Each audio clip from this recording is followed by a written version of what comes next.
Blessings and welcome. Welcome to 4D Trinity. I am Tuesday May Thomas, and I'm just so thrilled to be with you here this morning. We are so very blessed. We are so very blessed. And I'm so excited because today our theme and our topics revolve around something that has been just such a mystery and so intriguing to me over my life and over my studies of time space, of understanding my own inner healing, of understanding the realm of duality, the causations of love and fear, the aspects of time and space, and how they relate to me, to us as a collective, as a whole. And here at 4D Trinity, we explore all of those aspects that are contained within our consciousness, within our multidimensional being, that being our body, our minds, our emotions, and as they relate and connect to spirit. Here at 4D Trinity, we believe that the spirit is the one. It is the one hub of the one love, of the divine flame, of the true, the real consciousness of unity, of love and light that exists and that is ever present. And I see there's a whole bunch of people hopping on. I'm so very grateful. Let's just have a look here. Blessings and welcome, April. Happy Thursday to you. Christine, thank you for being here. Hey, babe, what's up? And blessings, packing and also here with everyone. Okay, Will, I get it. I know there's a lot going on in your realm and dimensions. So this is just such a fantastic time, and I'm so grateful. Thank you, everyone. There's so many new subscribers to my channel, like in this last week or two, and I'm so very grateful to have your attention, that the words and the messages that I might share or that I do share resonate with you.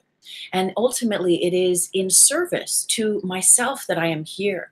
This is a divine aspect that was guided for me to sit and to share and facilitate these live streams from sometime last year.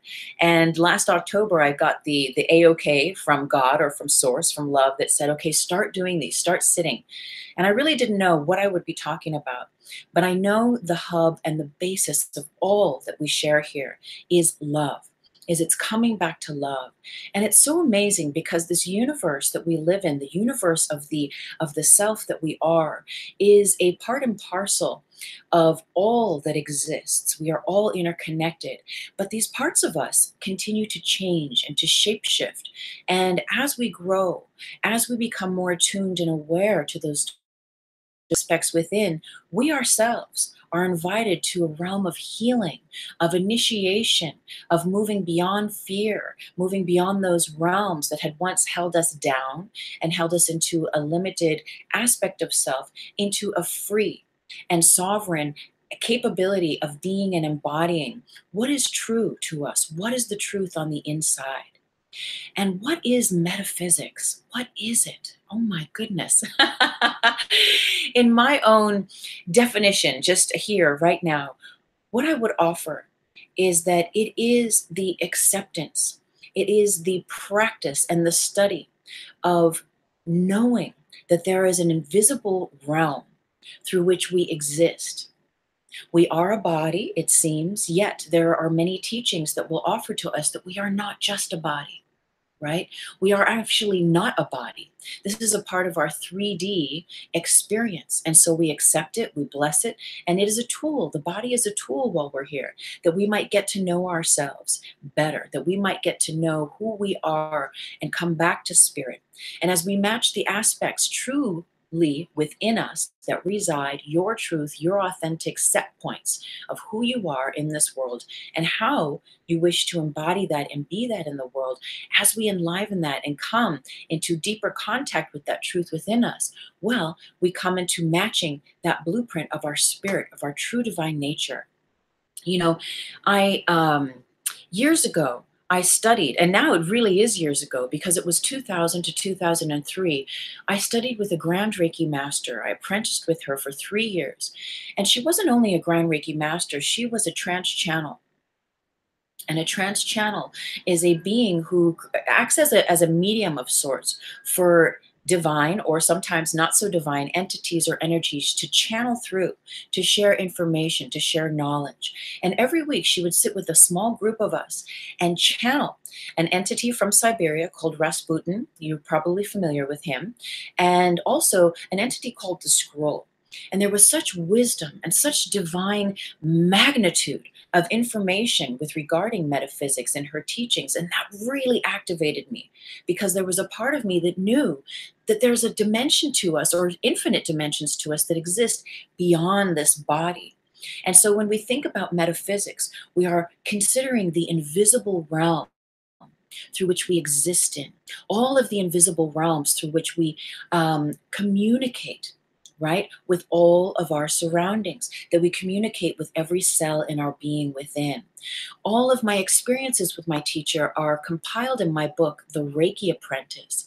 And just so you know, all of my links are down below in the Show Me area. If you click the little words that say Show Me, all of my links and information are there. So go ahead and check it out. And the reason why I bring up that book this morning is that we learned about the grid. We learned about what is in many New Age spectrums called the matrix. That is the collective mind sphere that connects us all, right? This collective consciousness. And what I learned with my teacher is how to tap into that collective, that metaphysical, invisible, seemingly invisible realm that we all exist and that we are all connected through. And we learned how to utilize that grid so that we could access greater love and light, access our healing, and access our qualities of being that are in the invisible realm, and make the invisible visible, bring to earth those qualities that are true to us.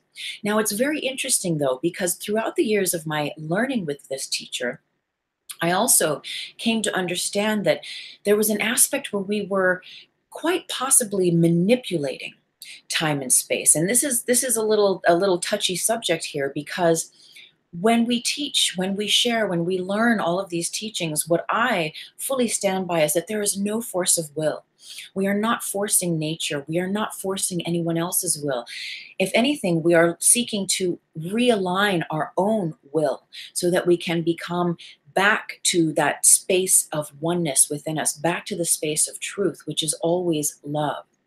Now, granted, there are some teachings, if you read my book, that she shares, whereby we learn to access the grid and inform and, in a way, consciously manipulate our environment to get what we wanted, right? To create the correct conditions on one level for healing, for happiness, for joy, for abundance, yet on another level to really work to bend time and space. And there was a part of me that got so into this metaphysical realm of tapping the invisible through the grid, of understanding my spoken word and its power and utilizing it.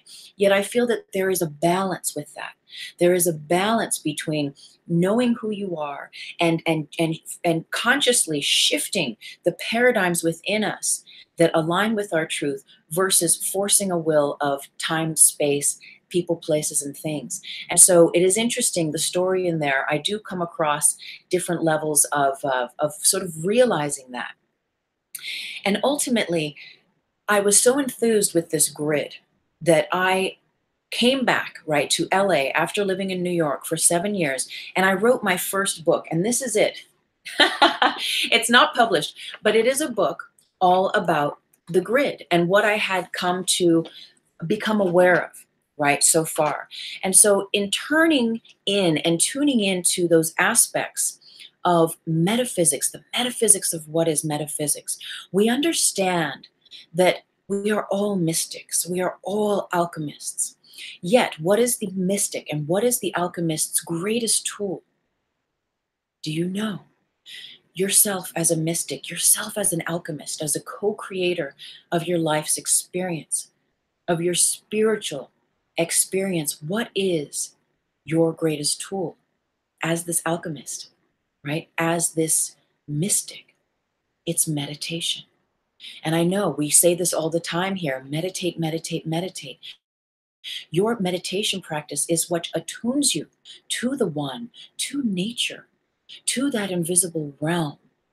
And meditation is your tool to accessing the invisible realms, and not just to access it so that you can manipulate it and get what you want, but to access it and come into a greater sense of aligning yourself with the wisdom, with the teachings that nature itself has to share and impart with you, with the teachings that your higher self, which is intimately connected to God, to Source, to the Omniscient, to the Buddha, whatever name you give that presence that is us, yet that is greater than us in a way.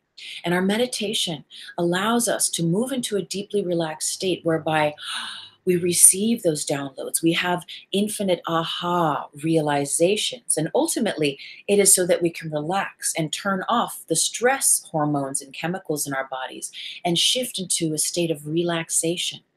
Because it is when we are relaxed that we open, our channels become relaxed and open, and we can with greater ease receive those downloads and those signals of the divine beyond the duality of the matrix, beyond the duality of the grid. I'm going to read you something that is just so powerful to me because it represents the metaphysical qualities of intimacy. You see, when we study metaphysics, and it is a study, it is a practice, we intimately connect with nature. Nature intimately informs us and connects with us, and it is a dance. It is a beautiful, beautiful interaction. And we come to understand this plane of existence as a relationship. And as we consciously begin to settle down out of the fretting, out of the stress of the worrying and the concerns of our worldly third dimensional existence, we begin to tap into something that is so much greater and that can absolutely bring us peace, because it is all about remembering our unity, remembering our oneness with that divine source.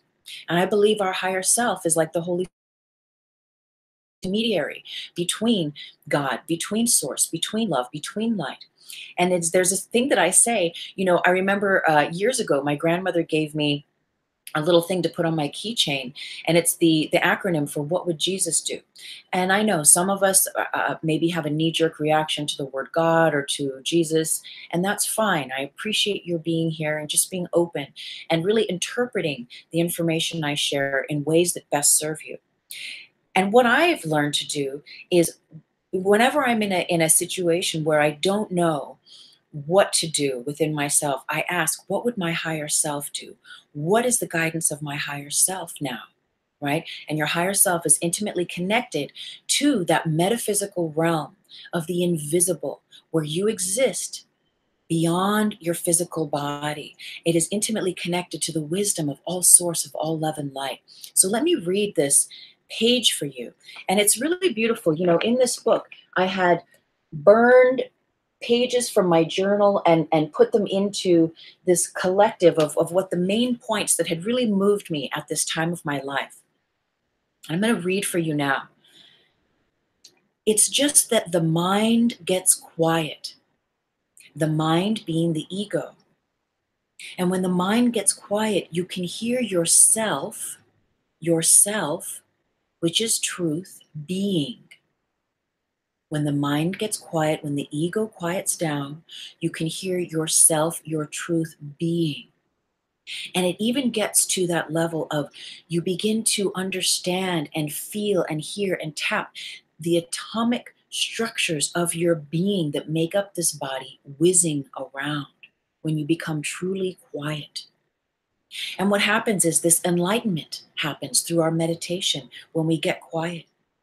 And in the hearing of self resides all truth as one. And here, it is here that we get it. We get it all. We have our ahas. We have this divine interconnection metaphysically that happens beyond anything that our ego mind can try to logically figure out. So in the hearing of self resides all truths as one. And it is here that we get it all. We can then express and explain in such scientific, interdimensional levels all of creation. And they say, how do you know? How do you know these things? How do you know these things, April? How do you know these things, Chris? How do you know these things, Will? Well, in this place of knowingness of one, we realize there is no separation. There is no separation. And in this realm of unity consciousness, that is the gateway, the entryway to understanding those fundamental building blocks, the atomic structures that not only make up your body, but the body of the universe. And so, as one, there is no separation, there is no separate thought. And so, at once, you come full circle into yourself in knowing, in adjustment, and in stillness, right? We become one and in attunement with the universe and its secrets when we meditate, right? They always say, there's this saying, all the secrets, all the answers to all the questions you have resides within you. And it's true. I know for me, anytime I've had that question, as well as asking my higher self, what would my higher self do? How, what's the divine guidance here? There is a sense of tapping into that which resides beyond what my mind can figure out. And then there comes the aha, this divine realization where you have a passageway. It's like this key that you get to receiving and opening that door to the most high love and light, where the divine wisdom will always be there to guide your way.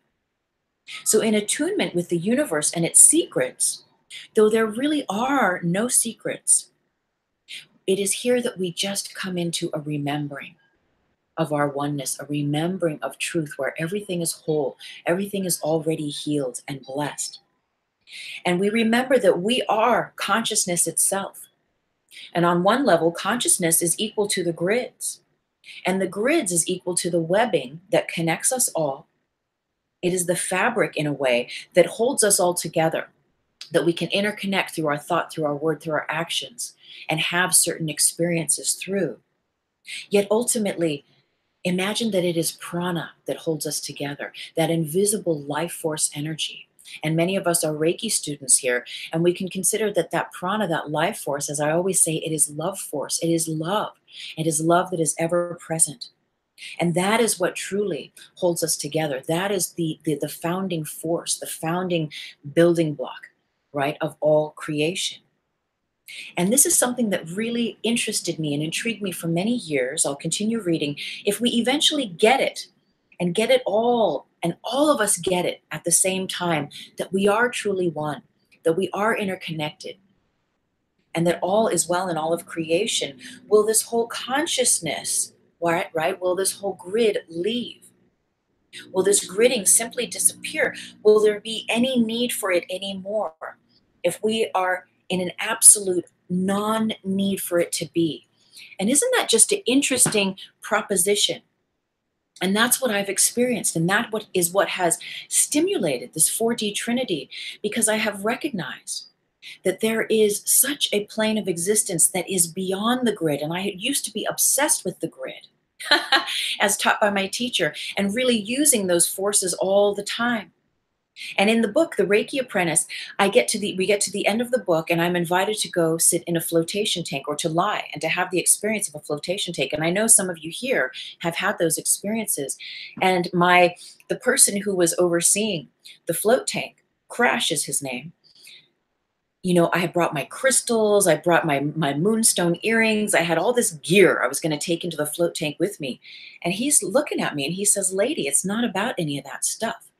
It's about letting go of that shell of who you think you are, who needs the crystals, who has all this stuff to have a certain outcome or experience. You don't need to try to force anything. You don't need to try to protect yourself or do anything. Just relax, get into that tank, and let go of everything you think you know." For me, that was a mind-blowing experience. But that was an entryway into a new level of understanding the metaphysics, of going deeper. And the grid is a level of understanding, right? There are these certain levels that we go through, and we use tools, we use when we access information. And ultimately, the more that we access that information, I know for me in my experience, it has brought me back to the point where I don't use those tools in the same way anymore. I honor and respect them, but the need for them has completely relinquished. And even just that invitation to get into the float tank without my crystals, without my special moonstone earrings that were supposed to attune me to a deeper psychic level. All that went out the window. And I was even going to run the Merkaba of the float tank.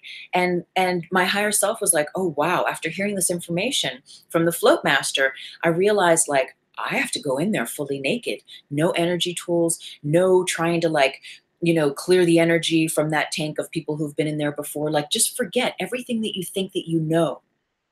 And that's when we really, really begin to enter the space of metaphysical understanding. Because the truth is that all is one. And when we allow ourselves to tap into that and let go and be held by that, that is when we start to receive even finer information from source that is beyond the grid. And we'll talk a little bit more about the grid here in a little while. But this was a wild, wild adventure for me that really invited me to let go of everything I thought I knew, but I loved it and I welcomed it. And what I find is as we go through these spiritual realms and understanding the invisible, that metaphysical realm that we exist in as a body of emotions, as a body of mind, yet ultimately as a physical body, but beyond that, as a metaphysical, as a spiritual body, as a spiritual being, we realize that we are interconnected with all. And if we come back to truth, and I love this word truth, and I love it because the letter U is in the center of truth. You are in the center of all truth, always. And we forget. We forget. We get stressed. We start to believe that there's a scarcity of time, of money, of support in this world. Yet when we meditate, when we tap in to our metaphysical presence, to the part of us that is omniscient, that is one with God, that is one with Source, we remember that we can relax, that we are intimately taken care of. And we can begin this intimate conversation with Source, with God, with One, that only has support, only has divine answers for us, right? And sometimes the answer is no answer. It's just being with what is, and we learn to surrender. We learn to surrender to that. So why am I telling you all of this? I'm telling you all of this because what I've realized is that there is a plane beyond the grid, beyond the matrix, that I feel I have truly tapped, and I've tapped on a continual level. And I call that experience heaven on earth. And that is when we are fully living heaven on earth, which is you being your truth. Remember, the you is in the center of truth, and trusting it. And what else is in the center of trust is the letter U. But I also love that the letter U is right next to the S. So it's not just you, which is, it is you initially, yet when we come to realize that it is you, it is me, then we realize that it is us as well, because we are all one. And when we come to trust the truth in our hearts and we fully allow it to guide us along this adventure of life, we recognize and we realize this plane of existence that is heaven on earth, where you have a peaceful existence, where you truly are living those truths within your heart, where you can let go of expectations and trust a higher order to come into your life and supply for you everything. Everything. Yet sometimes the supply metaphysically is not what you would imagine or what you had thought it would need it to be in order for you to be sustained. Yet the higher order always has a much larger plan for us than we could ever imagine or think in our minds. And so once we relax and we get into this place of tapping heaven on earth, of really just living a peaceful existence, of being like okay with being a body here on the planet and okay with our set of circumstances and situations, we become to realize that it's all good. And we also realize a divine interdependence in this realm, and we realize how we can work with it by honoring truth and letting truth move through us and guide the way. We get out of the way and we allow it to guide the way. Now, one of the founding principles that I have explored in the metaphysics of metaphysics, isn't it interesting? One of the first principles that I love talking about is this concept of free will. Free will. What is free will to you? Think about it for a moment. What does free will represent to you? I love what Marianne Williamson says about free will. She offers that it is our ability to think whatever thoughts we want. We can think whatever thoughts we want about anything at any time, no matter what our circumstances are. So whether you perceive your circumstances to be not so well, not so good, or fantastic, you can still decide to see a fantastic situation. You can choose your own free will to see the bad in it, to see what's wrong in it, versus seeing the blessings that abide.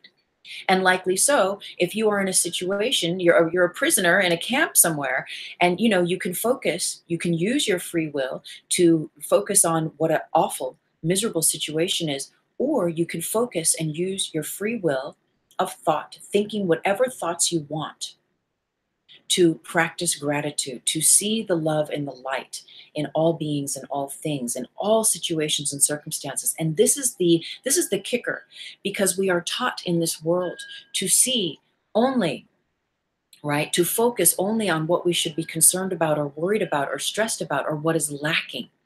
And in the Heaven on Earth teachings, we learn to bless, we learn to give thanks, and see, we learn to shift those muscles that have become so strong in seeing only what is lacking, only what is missing.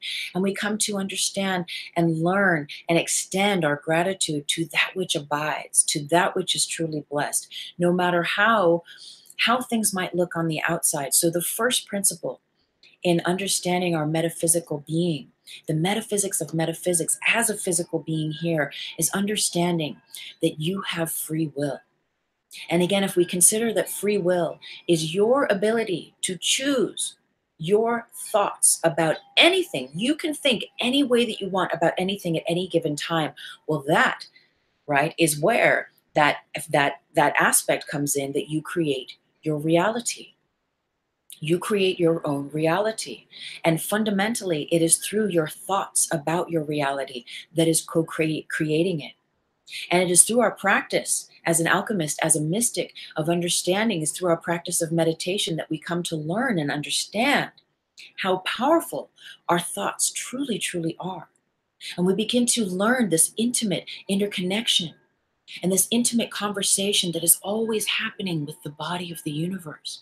Between you and the body of the universe, we begin to understand that she is listening, that he is listening, that it is constantly listening to everything that we say, everything that we think, to every action that we extend from ourselves. If I am made of atoms, if you are made of atoms, and the body of this universe as we've come to know it is made of atoms, we are all the same thing fundamentally. And my atoms talk to your atoms, and the atoms out there talk to my atoms. Yet it is what I decide to think with my atoms that will help to co-create my experience from the inside out. It's always an inside job. So let's use our free will to understand and to embody and to learn how to strengthen those muscles of positivity, of blessing, of giving thanks. And in this way, we strengthen our intimate connection with our metaphysical capabilities, our metaphysical being. Everything it is said in this universe is atoms. Isn't that something? And really, it is just the vibratory state, the spin state of these atoms that create the flower, that create this dress, that create a body, a plant, a tree, a car, a chair, a table. It is the different spin state, the density of those atoms that creates what in effect we experience, what we see in our bodies and in the world around us. Yet we have this intimate conversation that's constantly going on, right? And sometimes beyond our knowing, because we are taught to think certain thoughts about the world and have certain feelings and fears in this world about everything. The grid is full of definitions. It's full of definitions about your past experiences and all of your ancestors' past experiences. And it is held, right, in this matrix field of the grid. And so we tap into all these strings and these lines of thought, of feeling and emotion. And you know that saying, what we put out comes back to us in infinite fold. Well, isn't that an interesting saying? And I've heard that over and over again, and I love how it connects with the grittery, right? With this collective consciousness that we are intimately connected to. Because ultimately, yes, my free will, what I choose to think about any situation is connecting me with the fabric of all of creation, connecting me with all the like thoughts, connecting me with all the like thoughts that have ever existed through all time and space, and is channeling back to me more of that energetically for my experience within me and for my experience outside of me. And so we begin to realize this very, very intimate connection. And I keep saying this word intimate, but it is, because the more conscious we become, the more conscious we become aware. And the faster, the more that you meditate, the faster you realize, wow, my thoughts really do have an impact. There is this cause and effect, right? And we can call it karma, if you will. But it's like what you think about, you bring about. What you place your focus, attention, and energy on is what you will receive back. So there's a second principle, and it's everything is energy. And that's contained in what we're talking about, that everything is energy in this universe. And we know that there's this belief, right, that energy cannot be, it can only change from one form to another, but it cannot be destroyed. Energy simply is. And that's another metaphysical principle to understand, that even your sadness is only sadness as long as it is sadness. And we know time heals. We can go to healers. We can practice self-healing, and that can shift that sadness back into a realm of peace, of healing, of balance, of grounding within us, of healing within us. And so everything is energy. Everything is energy. And we've said here before that everyone is psychic.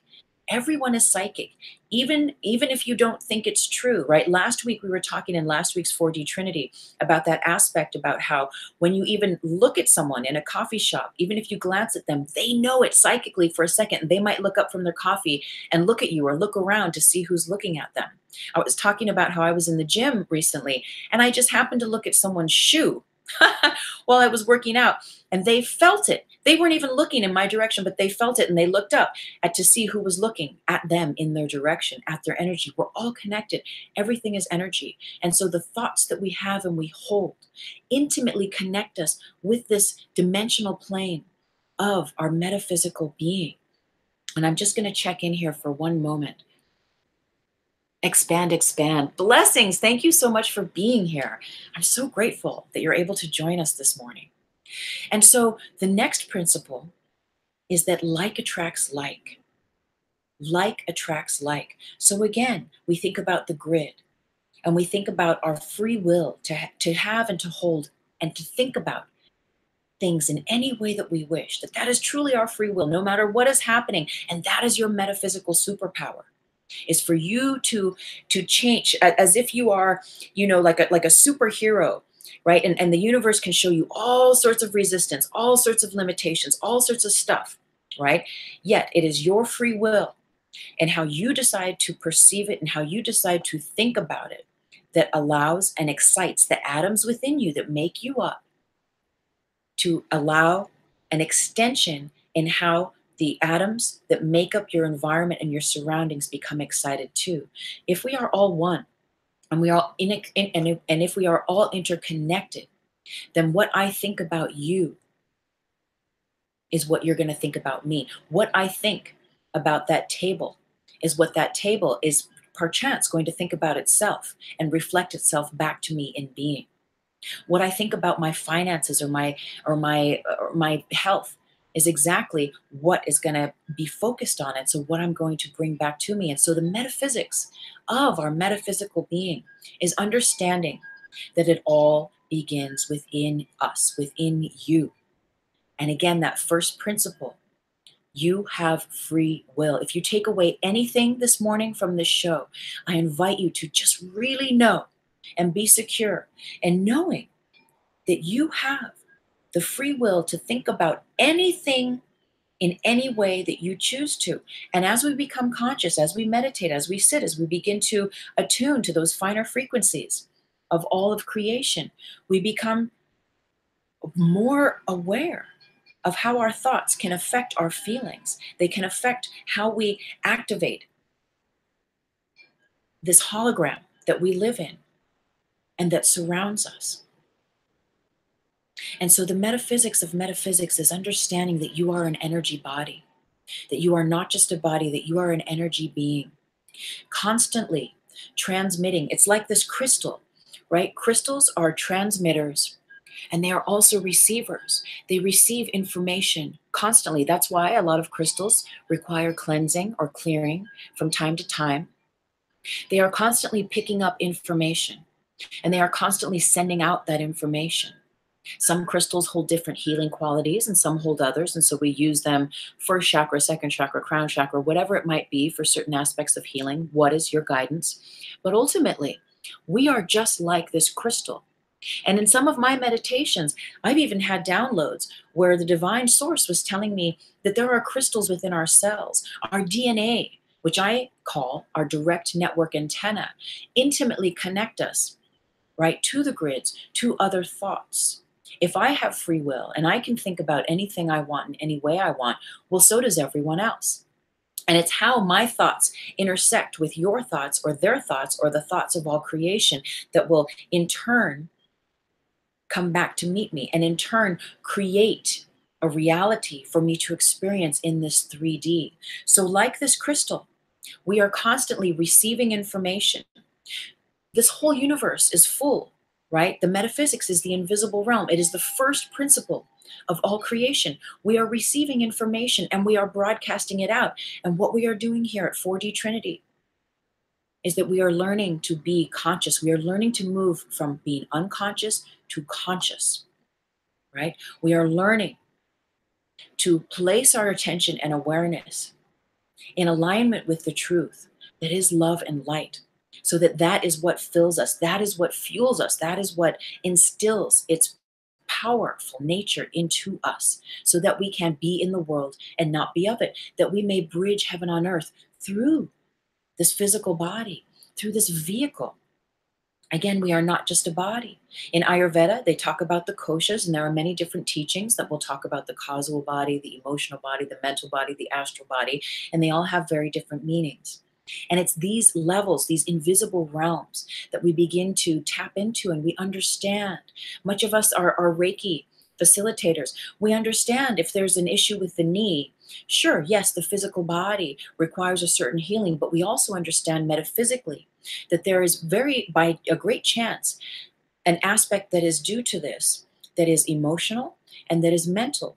And as those mental and emotional constructs are brought back into attunement and alignment with unity, with love, with that oneness of all creation, that is when the healing happens. The real healing, not just the like, oh, my knee's better, and then it gets not better again, right? It is when divine intervention happens, when we begin to truly understand and know, right? Not just think that we know, but really know and choose faithfully that there is a power within us and outside of us, and that we are that power. We are intimately connected with that power, and we derive and we navigate through that power of love. We use our thoughts, we use our words, we use our actions and our energies to navigate that, and that in tune is what's going to come back to us. Let me just have a little read here. Expand says, looking beautiful as always, big drama at school, bubble of light. Per Tuesday. Okay, wonderful. Yes, I know. There is drama, right? There's so much drama in this world, and it's interesting. A Course in Miracles, as you know, I'm a Course in Miracles student, and the Course in Miracles says that the drama is not real. And I know it's such a weird one and a hard one to get our heads around, because the world is full of drama. And the drama is that which brings us back into the duality realms, the realms of binary thinking, of right and wrong, of left and right, of good and bad. Yet when we center enough, when we move that tipping point to the greater scales of love and light only, that's when we begin to experience love and light only within ourselves first. And so again, no matter what is outside of us, we see the love and light. Remember when there was some worldly event in this last year, and going around on social media was these pictures of Mr. Rogers, and how he would always say when he was little and there was a disastrous event maybe, that his mother would say, look for the helpers. You know, this is wisdom. And again, it brings us back to free will. Where do we place our free will? You can think any thoughts you want about anything, about any person, place, or thing at any given time. And this is the metaphysics of metaphysics. You know, one time I was doing a Reiki workshop, and we were all there, and we were maybe a half an hour in, and we were in our meditation, in our focus, and it was just this beautiful, juicy experience. And I was in someone's home, and I thought we were all there, all the people that were going to be participating. And I look over to my left, and this is a big, beautiful home, and there was a big entryway and a big door that was about 50 feet away. And I see this person walk in. And this person, now in a bubble of light, which means I'm not projecting anything negative, but in that split second of a judgment in my head, I thought, oh my gosh, this looks like someone who just walked in off the street and who's really having a rough time living on the street. Looking very scraggly, very run down. And really, I was like, whoa, this is a trip. Who is this person coming into this Reiki circle? Because we were in a home that was way out, and I didn't advertise it online or anything. And so it was like this very interesting thing.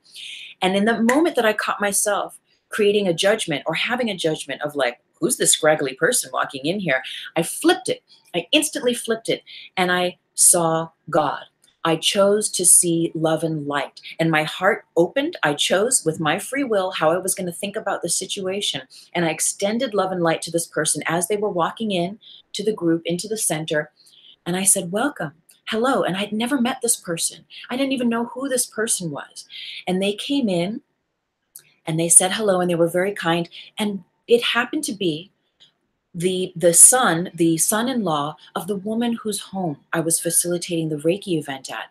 And didn't it just happen that this person had been through several rounds of chemo, was going through all sorts of really, really, really hard, tough living and healing. And so, yes, he was run down. Yeah, he wasn't looking his 100 best. I mean, he really looked beaten up by life. And it's so interesting because we had this beautiful experience. And as time went on, I was invited to do much healing with this individual, which was just such a graceful, I'm so grateful for that passage, and blessings to his soul and his spirit. He has now moved on from this life. We just don't know. We just don't know the circumstances in which people are going through, of which the dynamics of the universe, right, is setting up for us. And I don't see these things as tests anymore. I used to see that the universe was testing me. Now I see these as opportunities to really exercise what I choose, what I decide to know, which is that love is the truth. And it's interesting, that weekend, after that Reiki thing, I went and we had our teacher, Constance, in our Course in Miracles group. I told her about the experience. I said, whoa, he went from 1 minute being this like scraggly, like street person to being this angel that walked in. And she said, well, you did that. And I was like, whoa. She said, you did that metaphysically with how you chose to think about this person.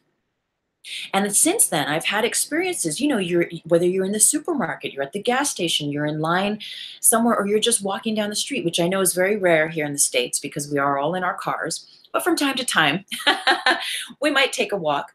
And we live in these bubbles, right, of our cars, of our homes, of our little communities and societies. But when we're outside of that, that's when we really get to practice love and light, extending love and light metaphysically, really with our free will, choosing to extend it. And now, on a side note, I will say your higher self from time to time may say, get out, don't walk down that alley. It's not for your highest good to go to that party or that situation. And so we can choose then accordingly what our guidance is. But if we're walking down the street and there is someone that looks kind of scraggly, right? And like they might be a threat, right? We've been taught in our mind to think fear and to project fear. Yet I've had experiences since that with this young man who has now passed away.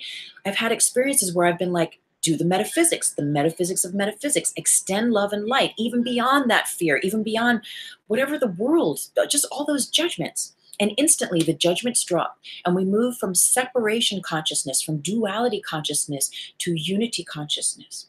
And this is how it works. It is your free will, your choosing what you are going to perceive and what you're going to extend and project that creates a shift in your environment and people, places, and things, and for the highest good. We're not doing it to try to manipulate. We're not doing it out of fear. We're doing it because we can. We're moving away from duality so that even as we express and extend and practice these laws of love, right? These laws of vibration, these heaven on earth teachings. We're not doing it because the world is fucked up and the world needs to change. We're doing it because we can, because we have the opportunity to choose love, to be love, to embody love, and to bring heaven on earth right now into my experience, into your experience. And so with that, I remember I lived in Venice. Okay, we'll get back to that shortly. And I know someone just left a comment here. April, yes, opportunity, not a test. Okay, it's the God phone.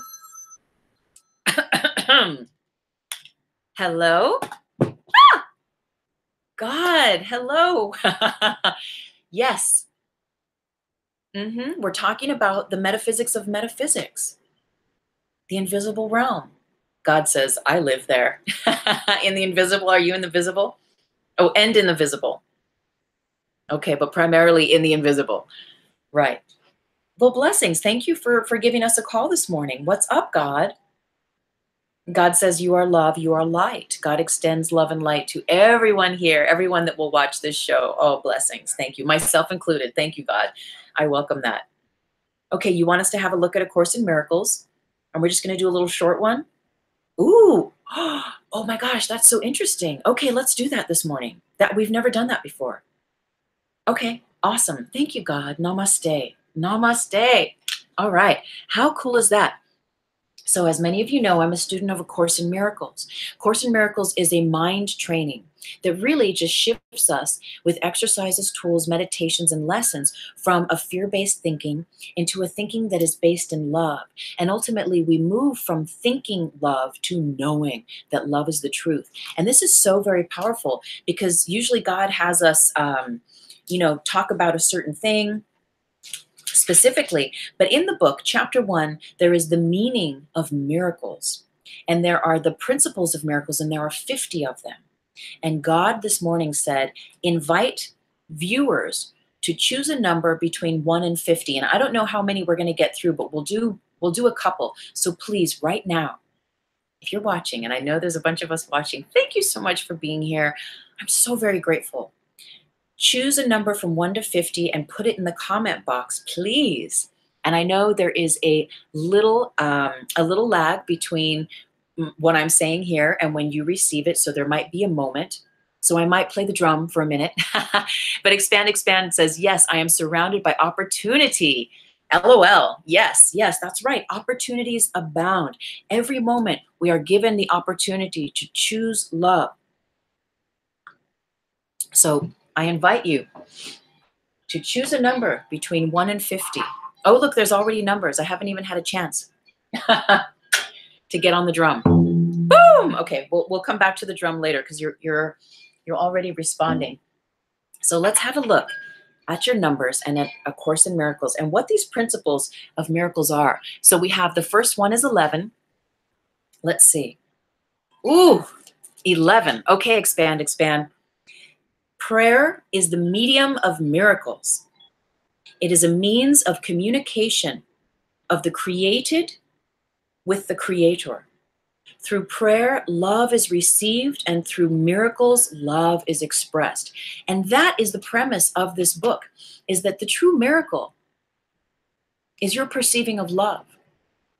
And that's that miracle, right? With the guest, with the chap who came to the Reiki circle, that I ended up having these intimate, powerful Reiki healing experiences with. And we all know as Reiki healers, we are always learning.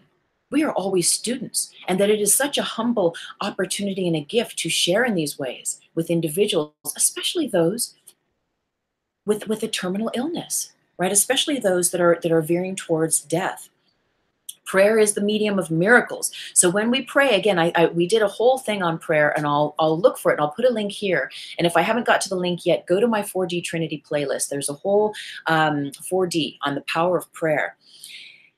When we pray, right, we learn that we are not just asking for things to be a certain way that we think we need them to be in order to work out. When we pray, we begin by saying thank you. We begin by saying thank you for what abides. We bless what abides. We give thanks for what abides. You know, God, source, creator, the Buddha, this divine, whatever name you give it, knows that you need tire for your cars. God knows that you need a new house to live in. God knows, right? Your circumstances.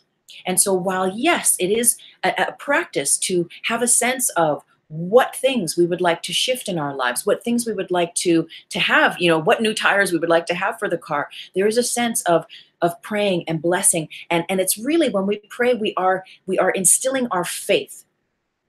We are instilling our faith in love and our faith and our trust in our knowing that we are already taken care of, that all of the answers already are. And when we focus with our free will and through prayer, the miracle of love, and we choose to focus on that and say, thank you, dear God, I know you have all the answers. Thank you, dear God, I know that the miracle is happening right now. And dear God, bless me with the sight, with the ability, so that that invisible can come visible, so that I can see it, understand it, and receive it. It's so often that we ask for stuff, yet when the answer comes, we're like waiting for the next answer because it's not the answer we thought should come. So we can have things all figured out for ourselves, yet when we give ourselves over to the higher power of the miracles of love, that's when love can come in there. The quantum organizer, as I call love can come in and do its work. So thank you for number 11. Now what's next? 15. Okay, April, 15. Okay, trip out, girl. Okay, number 1, I just want to show you that. Okay, so this is truly amazing, and I hope you can see this. But number 11 and number 12 in my book, I have highlighted previously. So it's a trip expand that you had chosen 11. And okay, April, girl, check this out. Number 15 is actually one. We are all so psychic. Look at the whole of 15 is highlighted and surrounded. Can you see that? I hope you can see that because it is amazing. Oh my gosh, welcome. I think I know who that is who just hopped on with number 27. Blessings, Katerina. Blessings, sister. Okay, so here we go. 15. The meaning of miracles. Each day should be devoted to miracles. The purpose of time is to enable you to learn how to use time constructively. It is thus a teaching device. Whoa, time is a teaching device. And a means to an end. Time will cease when it is no longer useful in facilitating learning. Wow, let's just sit with that for a moment. Time will cease when it is no longer useful in facilitating learning. So that brings us back to the present moment is all there truly is. And that all of our practices of relaxation, of meditation, our spiritual pursuits that allow us to become one again with the unity consciousness, beyond the dual levels of experience here on this earth plane, we become one with the now moment. And in the now moment, all is taken care of. All is well in all of creation. And so, like that, metaphysically, what I love to teach as a side note is that time and space, right, are intimately connected. And they are aspects of our 3D communion, of our 3D experience here. Time is relative to the words that you speak over your life. Space is the space that you hold in your mind about the words that you think. So in that way, we are constantly navigating, right, through our free will, what we will choose as our experience through the time and space that we inhabit, that we speak, that we give rise to. That's why we become very mindful. And the more and more that we use time consciously, from a space of love, from a space of trust and of knowing that love is the truth, that's when the miracles abide. I love this. You guys are writing. I'm going to have to check in with these comments here shortly. So, and that's when time collapses and we are at one in the now moment. And you know what the now moment is? It's like we're still here. We're still living in the time and space, but we're not plugged into it. We are not like a victim of time, of space. We are blessed by what we could imagine time and space is. And that's when the miracles happen and time collapses. And the now moment then is given the opportunity to drive the vehicle of this life. And that's when we are in flow. That is when synchronicity happens. And I'm here to tell you that that can be your everyday experience. Even if it's one little chunk of flow, one little bit and piece of flow at a time, that's when you're getting closer and closer to collapsing timelines of limitation, of fear, of scarcity, and trusting. And that's the miracle. That's the miracle. Wow. So that's just a trip, April, that I had that whole number 15 like highlighted and squared. So let's see what else. Oh, blessings. Okay. Okay, Chris wrote a few things and then it was taken away. Yeah, that's you. Okay, blessings. I thought it was you. Okay, so Will is saying number 8. Let's go to number 8, the principles of miracles. Miracles are healing because they supply a lack. They are performed by those who temporarily have more for those who temporarily have less. Miracles are healing because they supply a lack. You know, anytime, again, that we think or perceive that anything is lacking at all, we are not living in the truth of love. In the presence of love, your true nature of love, everything is provided for. And when we choose to see love, perceive love, think of love, speak in ways of love, we are being that miracle. We are co-creating the correct conditions for miracles to come, to be present, right, in our life's experience. And so where there was lack before, I don't know how this is going to happen. I'm getting totally stressed out about this drama at school, or how the new tires are going to happen for my car, or how I'm going to get the next $70 for my bus pass, whatever it might be. We choose then that there is another way. God, I choose another way. I'm allowing myself to be present in the miracle of your love and light. And miracles are healing because they supply a lack. And we know this. The moment that we change out of a fear-based thought structure and we choose to trust and just relax and let go of trying to control a situation, it is like there's an instant shape-shifting that happens vibrationally within us, right? On that atomic structure within us that connects us to, again, all of the people, places, and things that are connected to love, that are connected to that relaxed state, that are connected ultimately to source, that brings us back to that oneness of knowing that all is perfect. And it's even more perfect when we let go. So where there's a lack, miracles are a healing. And the moment that we shift from fear and stress-based thinking into miracle thinking, miraculous thinking, we can relax. You know, it's even like I have, for instance, I have my smog check is coming up for the car. I have to get the new tags, you know, this whole thing. But I need this work done on the car. And I took it to the auto mechanic.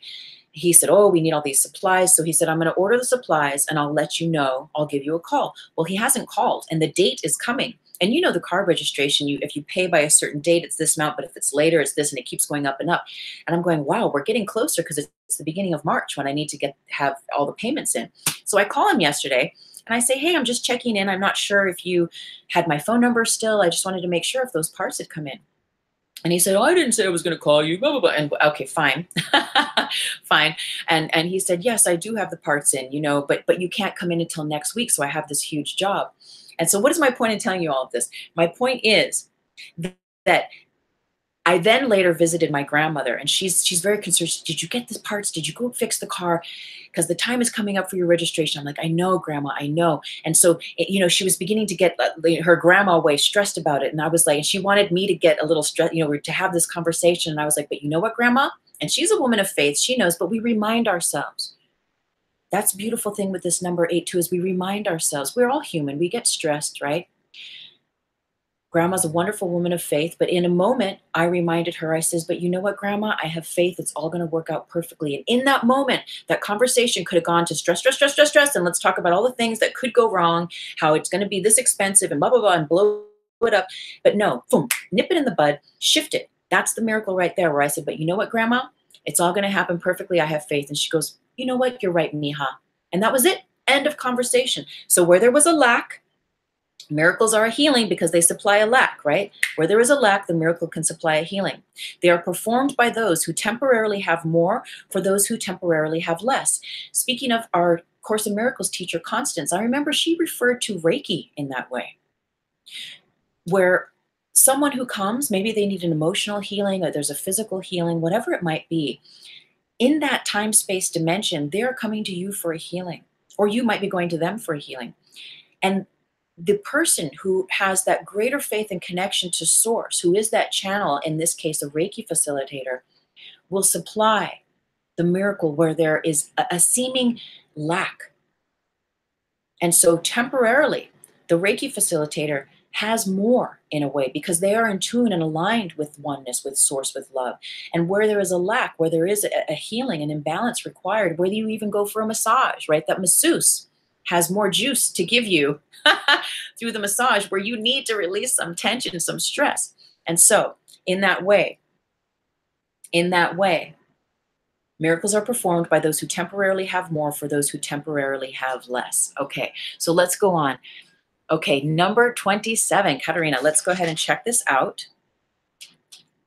A miracle is a universal blessing from God through me to all my brothers. It is the privilege of the forgiven to forgive. Woo! Okay, let's talk about this. A miracle is a universal blessing from God to all my brothers. So this book is said to be, in my own words, I will say it is the channelings of Jesus Christ. And so when it says me, that's Christ saying me. So a miracle is a universal blessing from God through me, through the Christ, to all my brothers, that is to all beings everywhere on this planet. And a miracle is the privilege of the forgiven to forgive. So this is so deep because ultimately that is the crux of salvation in this book, is to forgive yourself and to forgive others. And in that way, again, we collapse time. We collapse all the reasons why there should be lack, why there should be fear, stress, strain, any kind of holding or grasping at all. We forgive. We allow ourselves to be forgiven, which means we allow ourselves off the hook, and we allow ourselves to extend forgiveness to others. And in that way, we know this, right? We are all free. You don't just become free when you forgive, but all others are released and are given their sovereignty, their freedom through your forgiving of them. It is the privilege of the forgiven to forgive. So let us remember that it is an energy tool in itself, forgiveness. And that when we continually, right, especially when we're working on ourselves, and there's like a lot of stuff that's coming up, a lot of judgments, a lot of fears, and they just come repetitive. You know, where there's a personality thing, sort of in a high aspect where we're dealing with individuals, keep forgiving them because it's our own resistance or our own judgments, right, that's going to create more time and space between your heaven on earth realization, between the miracle of love existing. So the moment you can forgive yourself, the moment you can forgive others, right, go back in time, forgive. That's the ultimate way where we learn to drop judgment. Judgment is what keeps us bound to the world. It keeps us bound in the, you know, like the tennis match of like right and wrong, left and right, good and bad, needing, lacking, wanting, you know, all this stuff. So if we drop the judgment, we drop the need to continue to create a separation reality, and we place forgiveness there, then love is that miracle that comes in and conjoins us all together.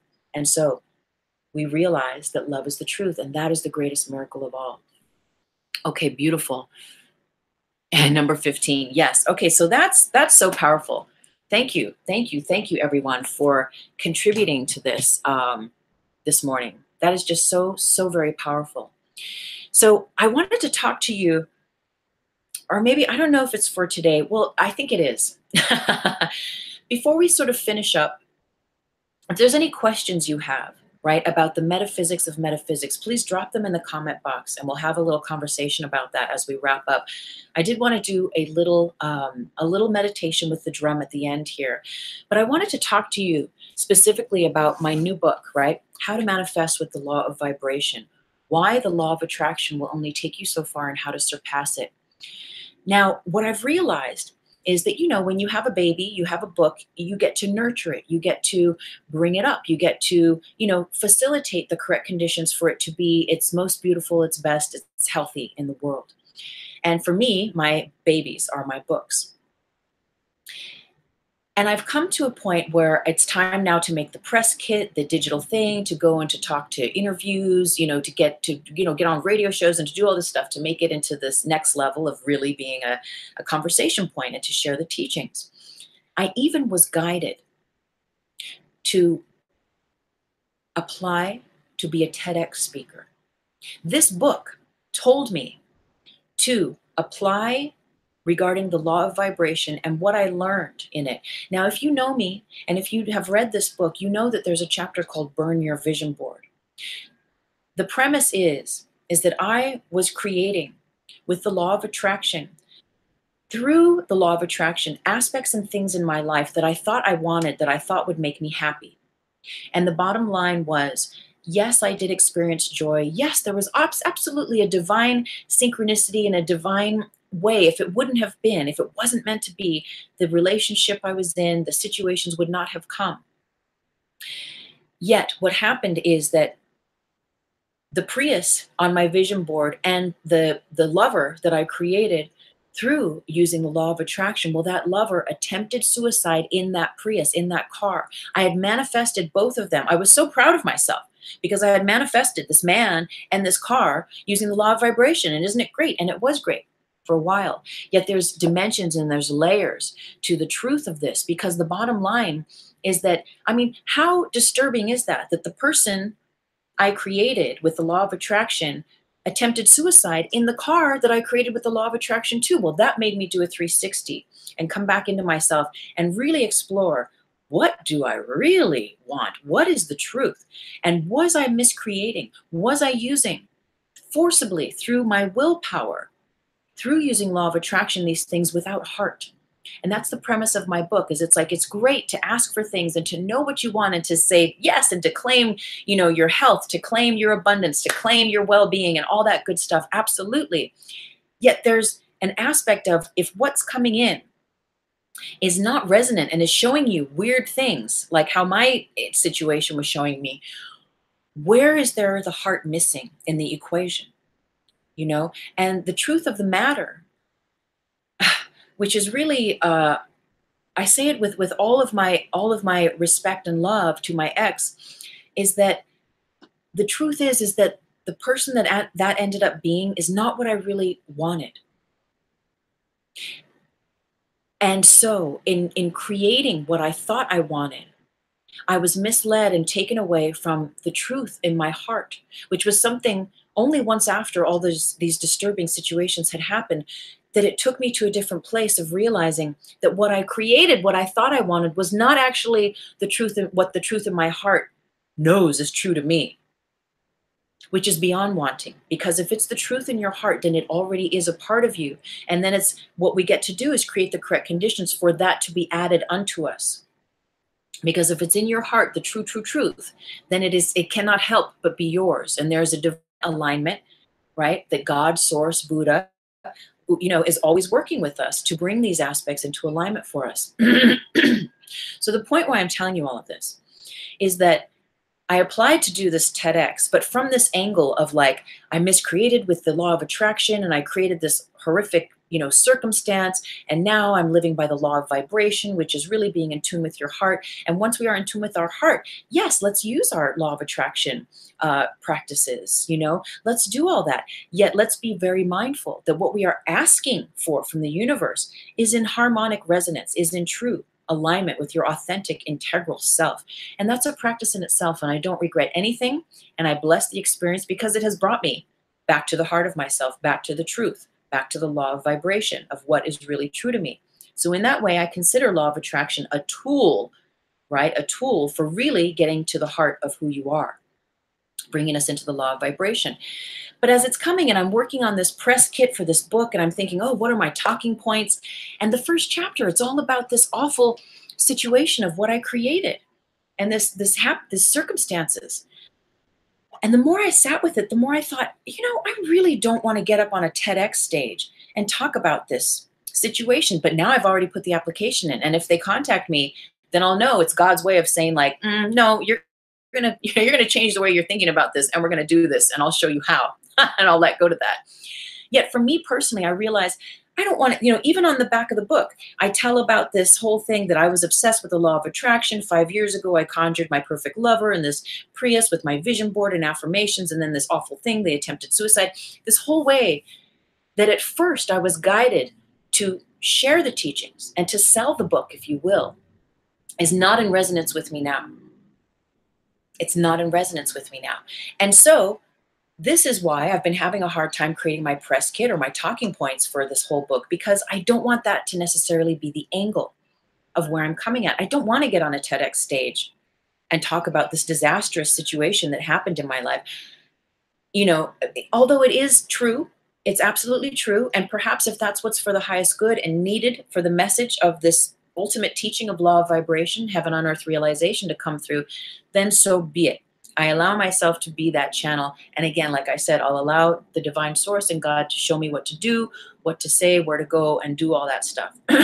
But when I sit with the Tuesday, with the personality, with the person and the spirit within me, I'm like, man, I don't want to talk about that. Or at least, I mean, of course, I'll talk about it because it's in the book. It's only one chapter in the book, though. I don't keep going back to that situation throughout the book. The book is ultimately teaching us how to attune to the truth in our hearts. Yet, I don't want that to be the point, the main talking point where I'm coming from. If interviewers or other people want to go there, of course, we'll talk about that. But I myself don't want to talk about that being the first point. Do you understand what I'm saying? So I'm going to change the book because I can't sit with my true authentic self and talk about it from that point. And I've decided that I believe I'm going to take that first chapter and make it into the preface, and I'm going to rewrite the back of the book so that it's more about the teachings of the law of vibration versus my personal dramatic, traumatic story. So I wanted to share that with you because I know there's a lot of you who support me. You've bought the book, you know, and there's edits that still need to be made. I've gone through so many edits in this book, and I know you're texting me and you're sending me, you're saying, ooh, there's a comma where a comma shouldn't be, a comma and an apostrophe and all that stuff. And I really appreciate that. And I really, really do. But I realized that to be in my integral self and to metaphysically draw to me the correct circumstances and situations that are authentic to me, that I want to come at this world from the teachings that are here. I can't do it. From that being the one main point, from the disaster and the trauma and the drama of that attempted suicide of my ex being the point. I don't want to do that. I don't want to do that anymore. And I thought that was what I needed to do. And now I'm here realizing, I don't think that's what I want to do. So I'm inviting you to allow yourself to change. Allow yourself to change your mind about things, and that it's okay. And, you know, it's going to take some work to do a few things in here, but ultimately the book will be forever and I'll be long gone. And it's more important to me to be with integrity than to try to sell something from a dramatic point. Do you know what I mean? And so that's my true and an integral path of being. And as I allow myself to just be with that, I'm like relieved. I am so relieved. And I'm sure it will be a talking point with the book over time because it's the truth. Anyway, so I keep going on. But that's what I'm saying. And the point of this is that it's going to allow me to metaphysically co-create the correct conditions and circumstances to bring me authentic and integral opportunities to share those teachings.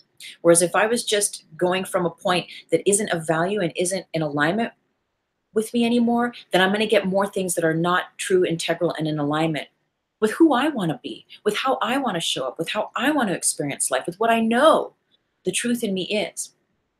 And so I invite you to consider in your life where you're not showing up, where you can show up rather more as more of the truth of you. And even if you've written a book, you can go in there and you can change that book, honey. You know, you can change. You can change your mind, and that's the miracle. That's the shift. That's the metaphysics of metaphysics, is you being true to you and honoring that. And then third dimensionally in the world, doing the things that can help shape shift those circumstances so that what you create and manifest are more in harmony with the true of you. Because believe me, you will be able to sleep better at night. You will be at peace. You will be at peace. You will be at peace. So that's a little side note that I wanted to share with you. And Will and April just wrote something. Will says, I don't feel it is the main point. It's the setup, the story. We all have our own setup. Thank you, Will. April says, your story does set it up, brings it to a personal level and makes it less clinical. That's just my take, though. Well, you know, and isn't it interesting? Because it's our own personal journey. And I think for me, I'm just not sure. Like, it feels that there could be a different way to come about this. And it's interesting because now I'm hearing your feedback, and I appreciate your feedback on that. That you don't feel that it's whatever I'm fearing, and maybe it is just my fear. Because I could get an email today or tomorrow with TEDx saying like, "Okay, get your story together. Here we go," and I'll be like, "Oh my God, okay, I've had it all wrong the whole time." But do you know what I mean? And sometimes, even energetically, these things happen like this, so that our own internal set point shifts. So our own internal set point of where we know we're coming from is in greater alignment with our true inner values. And if that's what this is all about, I welcome it and I bless it. And again, that's the metaphysics of like being in your truth, having your experience, right? And me expressing to you my concern, my what's going on with me, and then you reflecting back to me, right? What you're seeing, what you feel, what you're tapping into through the book. And I thank you. It is so valuable and so very precious. And I feel I get to sit with this more. I get to sit with this more and allow the book itself to really tell me what I'm to do. Because ultimately it is its own entity. And I know that. And I'll get out of the way and I'll allow God and the source of this book and the teachings therein, right?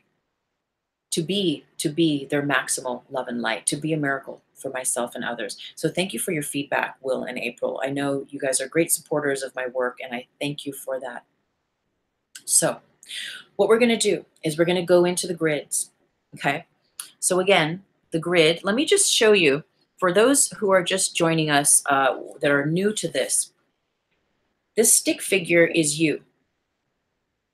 Okay.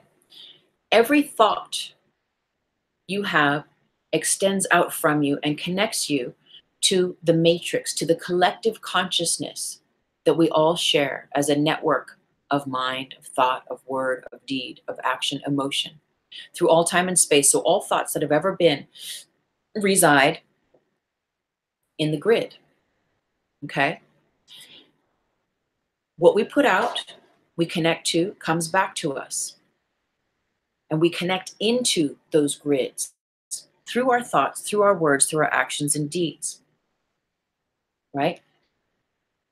This is a profile of me, of a face, and this is showing us when we have thoughts. And thoughts, we're said to have, 70,000, which doesn't even sound like a lot, really, but like, thousands upon thousands of thoughts every day. Some of them are conscious, some of them are unconscious, but they send out energetically those atoms, those structures, those grid lines, those threads of energy go out through the universe and connect us to like thoughts. Remember, one of the principles, like attracts like. Everything is energy. So where I put my attention and my awareness is what I'm going to plug into, and in effect, what is going to come back to me. That saying again, what you put out multiplies, right? What you connect to multiplies it, and it comes back to you. And so what we're going to do is we're going to go into this landscape of the grid here with the drum, and we're going to place the miracle of love. We're going to go in for a short meditation, and we're going to consider any aspects in our life right now where love might seem missing, where there could be more love. And we're going to simply allow ourselves to see love, to channel love, to place love there. And we are not going to try to change anything. We're not going to go in with an expected outcome of situations. We are simply going to allow love, the quantum organizer. Love will organize everything. We're going to allow love to metaphysically move through those invisible realms and create the correct conditions of balance so that we can experience the miracle of love. So that those situations, those environments, those people, places, things in our life will have the opportunity also to receive the extension of this love as it moves through us from source. So I don't know what's going to happen, but I'm going to take a sip of water. And I thank you all again for being here, for being present. And I thank you for your insight. I really, really value you. I really value you. And I thank you so much with all of my heart. So we're going to bless the drum. we're going to go in. We'll take a moment. We'll take a nice deep breath. And get comfortable in your seat. And we'll take another deep inhale. And a full exhale.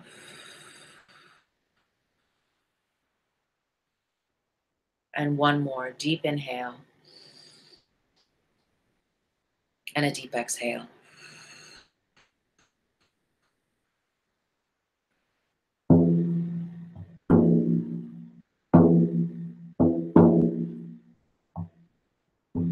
Breathing easy. Breathing easy. Imagine Source as all love and light in the universe.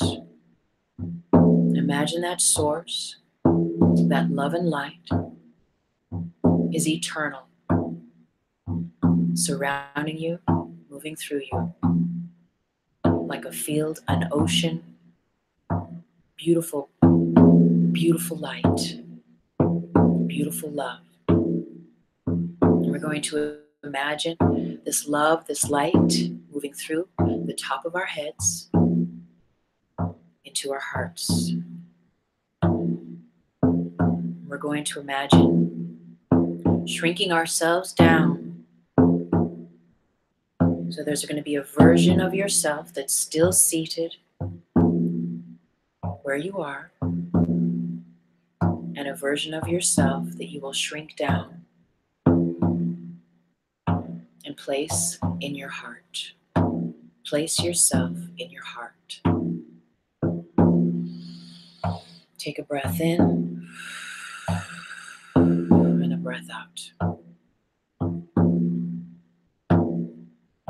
And from this place in your heart, take a look around and notice what you see. How does the energy of your heart look to you? What colors, what things do you see here?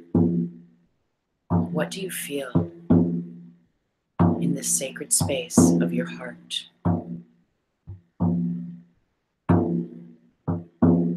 From this space of the heart, the smaller version of you that's connected to Source is going to beam love, beam out love, love and light to that interior environment of your heart. Send it out. Imagine it coming through the crown of your head from the eternal source of all love and light, and extending out to saturate, to penetrate the entire inner dwellings of your heart. Notice what this looks like. Notice what this feels like. Become aware where there's resistance, and send light anyway. Send love anyway. Where there are cracks, where there are fear, send light, send love. Beam that love and that light fearlessly to all the spaces within your heart. And now this small version of yourself in your heart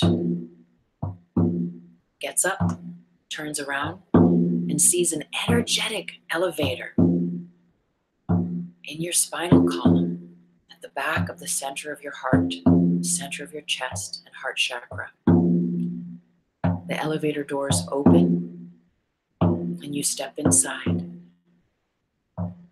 And there's only one button, and that button says pineal gland. You press the button and the elevator slowly goes up the spinal column, up the brain stem. You feel your body, You feel the sensation of you moving up, up, up, nice and slow, until the elevator doors open. Notice what you see. What do you see here? You are barefoot and you begin to step outside of the elevator doors.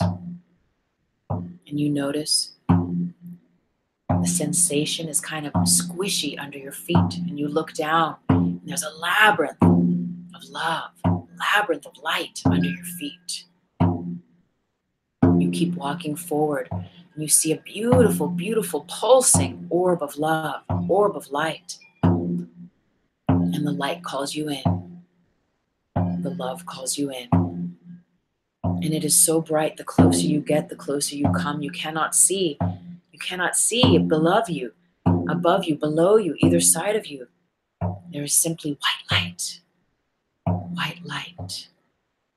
White light surrounds. And you come into what feels like the center of this orb of love, this orb of light. And you feel it pulsing.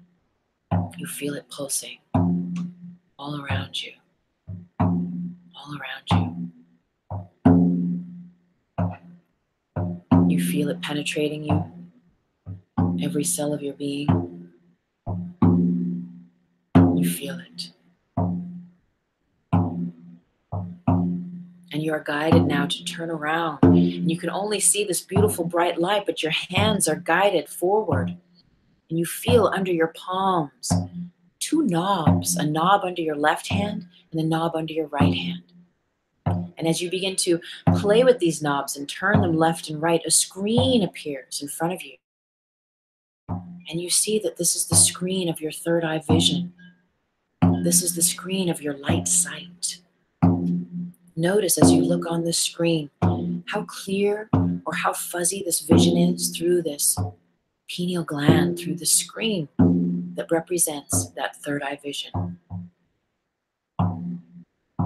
And notice as you continue turning the dials to the screen, that any fuzziness, any static becomes clearer and clearer and more aligned and more filled with love, more filled with light, until there is only a clear perception of love and of light. Any filminess, any muddiness, any cracked screens become clear and fluid, flushed with light, flushed with love. Find your perfect settings by turning those knobs until you have it just as clear, as crisp, and love and light filled as you possibly can. And then as soon as you reach that point, the screen disappears. The knobs disappear from out of your hands. And once again, you're left in this beautiful space of pure white light surrounding you. You look down to look at your hands. You can't even see them. There is only light. There is only love. You are guided to take a seat, so you sit. You close your eyes in this pineal gland. And within your closed eyes, you see an eyeball. You see a huge eyeball opening. You see this eyeball opening, and you know that this is your third eye. This is your light sight. You are intimately connected to this light sight. And as this eyeball opens, intimately connected to your light sight that represents your pineal gland, once again, you connect consciously with Source, that eternal stream of love and light, and it channels through you. It channels through the top of your head and out through your heart, that eternal love. And you send this love blasting, blasting like a wave, blasting from your heart through this eyeball. Feel it washing and cleansing every corner, every nook and cranny, every little fold of the inner eye, the outer eye, the eyelids, the eyelashes, if there are eyelashes here, just flooding love and light to every little part, every big part of your third eye. See it getting washed and cleansed and cleansed and cleared and cleared and cleansed. And as it clears, as it cleanses, bring your other vision to the part of you, the larger part of you, the body of you that is seated now. And imagine seeing yourself, the center of your forehead, opening, clearing, cleansing, and see that flood of love, that flood of light, flushing through this third eye, extending itself out eternally, maximally, forward, out, and all around. See this love, this light coming in through you, this little you inside your pineal gland connected to source, channeling this love and light through your heart, sending it forth through this pineal gland, through this third eye. See it flushing, flooding, clearing, blasting itself forward through all time and space, through all dimensions, through your sight, through your vision, activating that light sight, activating your ability to see love where there is fear, activating your ability to choose love where there is fear, activating your ability to choose faith and trust where there is a lack of faith and trust, activating these supernatural powers that are beyond the duality of this physical realm. We're going to let that love and light keep flowing through this third eye as it serves your highest good, never a force of will, allowing as much as ready to flow through to flow. And we'll bring awareness now. You're inside of your own head. And you can see now you can see beyond this white light, your two physical eyeballs. Your eyes are closed, but you can see them from within your physical body, your energetic body. And while this love and light continues to flow, a huge flooding stream of love and light through your third eye, through the center of your forehead, through this pineal gland from source, you now see two streams. Beyond this stream, you still have this one stream of love and light flowing through your third eye, but now two more streams begin to flow through your heart and out to each eye, your left eye, flooded with love and light, your right physical eye, flooded with love and light. See this love and light clearing and cleansing. See this love and light healing your vision, healing your physical vision, your physical eyes. See it blessing them. See it loving them. See it nourishing them.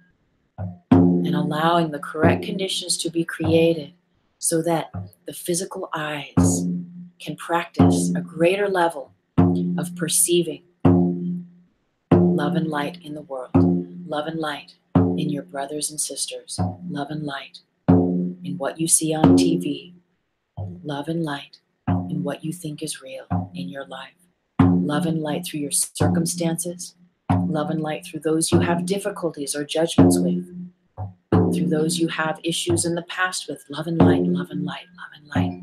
Feel that tipping point gently shifting away from fear. Through your physical eyes as they are cleansed, you have three streams moving through this little you within your pineal gland. One is continually shining that love and light through your third eye. And two more streams, one stream of love and light flowing through your left eye, one stream of love and light flowing through your right eye. And you can see these streams of love and light flowing through your physical body, this trinity of love and light, your third eye, and divine harmonic alignment with your physical eyes. You can see this big part of you, this physical body of you, channeling this love and this light through these 3 points, through your 3 eyes. Take a deep breath in and a deep breath out. And another deep breath in and a deep breath out. And one last full inhale and full exhale. And as you come now, realizing this light side is activated within you, there's a part of you as you serve your highest good, as you are guided to think of this part of you, this shrunk down, smaller part of you within your pineal gland, orchestrating, guiding, allowing love and light from source to shine through all three of your eyes, allowing a hologram of your shrunken down self to remain there, if you wish, and for your highest good. At times when you really need it, at times when you have forgotten that love is the truth, remember that it is there, channeling love and light through your vision, and allowing a hologram of yourself, of the smaller part of yourself, to stay within this hologram, within this space of your pineal gland. Another part of you now stands up from this seated position in this pineal gland, and you make your way back to the elevator. You walk, and again you feel this squishy light substance under your feet as you walk towards the elevator. You intuitively know where to go. And again, you see this labyrinth of light under your feet, this beautiful movement and orchestration of light under your feet. You approach the elevator doors open. You step in. And this time, there are no buttons. The elevator door closes, and the elevator goes down, down, down, down, slowly, gently. And now you know you have arrived at the heart space where you started. And as this smaller, shrunk down version of yourself, you step out of this elevator at the center of your heart where it all began. You see your heart space filled with love, filled with light, any cracks, any fissures, any broken down parts that perhaps were there at the beginning, healed, sealed, and divinely, miraculously filled with love and with light. And from this space, the smaller, shrunken down part of you, version of you, begins to expand, grows and grows and grows to fill up the entire space of your physical body. It grows and grows, taking love and light with it, extending, expanding, connected to love and light. It grows and grows into your physical body and beyond it. And this love and light expands through every layer of your physical being, every layer of your energy being, your emotional body, your mental body, healing and sealing, creating clarity, grounding, blessings through the physical, mental, emotional constructs of your being, through your causal body, your astral bodies, and any other bodies that you imagine you are with. And this love and light continues to expand and expand and expand and expand out, out, out, out, out, out, out. And it keeps going on and on and on. And it is this exact moment you realize that love is the truth and that it simply is. And you can make a choice right now to surrender to love, to relax in love, and to simply allow it to be, because it is. And so it is. And we'll take a deep breath in and a deep breath out. And a full deep inhale. And a full deep exhale, feeling all these particles of light just really activated through all of yourselves and beginning to slowly open the eyes. One more deep breath in. And one deep breath out.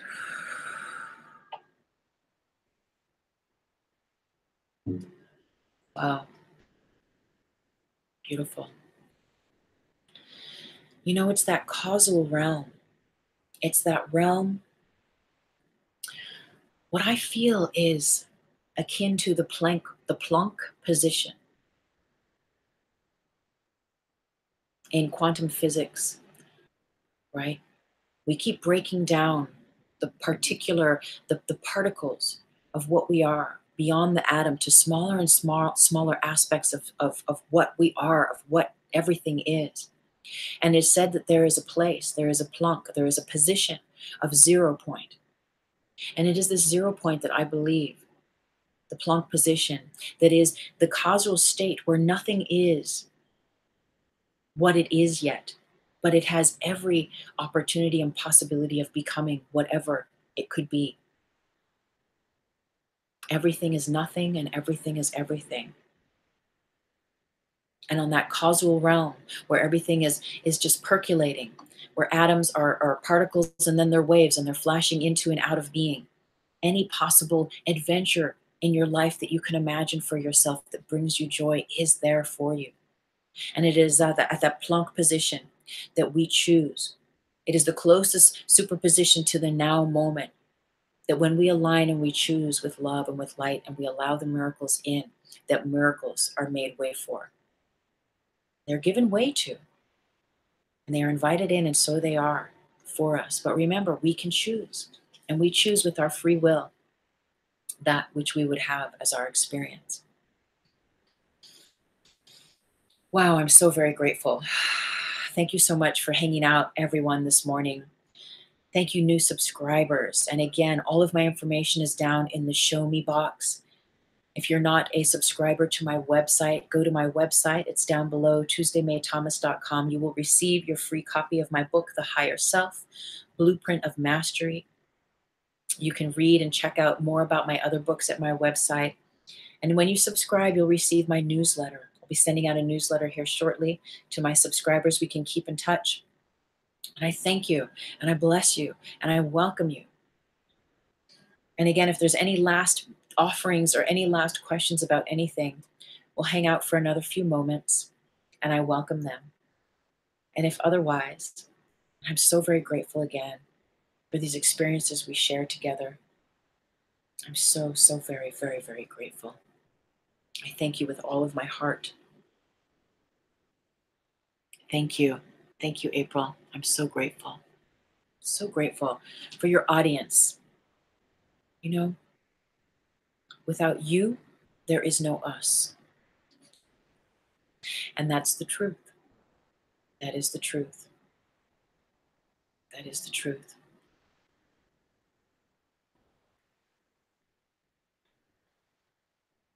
Blessings. Thank you, everyone, so much. I'm so very grateful. You are connected to Source. We've done some work on that third eye and the pineal gland and the physical eyes. So now we have this stream of love and light, streams of love and light. So may we create the miracles. May we be the miracles, you know, for the highest good, because it's easy, because we can, because it's your sovereign ability to do so, to see love, to create from light, and to be and embody that for the highest good of all. It really makes life so much easier than the dual lenses of polarity. Thank you, everyone. Have a very blessed day. I love you. God bless. Namaste with all of my heart. Thank you so much. Blessings.